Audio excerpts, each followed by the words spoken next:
Mapagpalang araw mga kay. Ngayon nga palang araw mga kay, magluluto po tayo ng smoked chicken o lechong manok mga kay. Ang manok pong natin gagamitin po yung 45 days pero ayun na po yung ating manok, atin na pong imamarinate. Titimplahan po muna natin ng toyo o soy sauce. Lalagyan din po natin ng basag na paminta.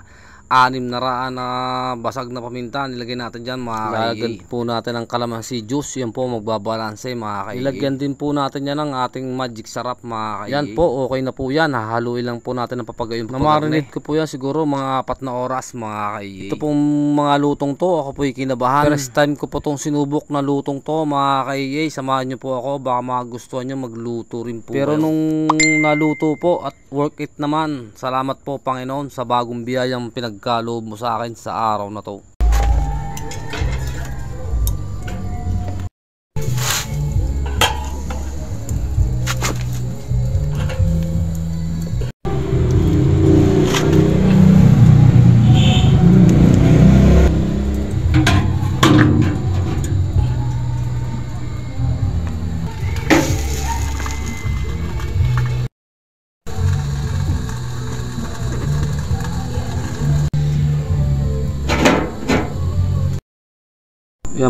Yan po mga kay, inabot na po tayo ng gabi madilim na po ang ating kapaligiran. Atin na pong bubuksan kung ano pong nangyari na dyan mga kay.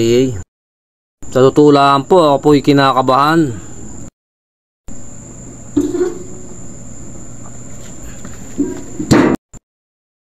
Goods na goods po, napakaganda po, nakakulubo po yung ilalim niya ano, maganda po, inabot na po tayo ng gabi. Yan po, lumabas na po yung salay niya, yung nilagay natin sa loob na salay. Kung ang ating pagkaka-smoke at pagkakalit yun. Kaganda po.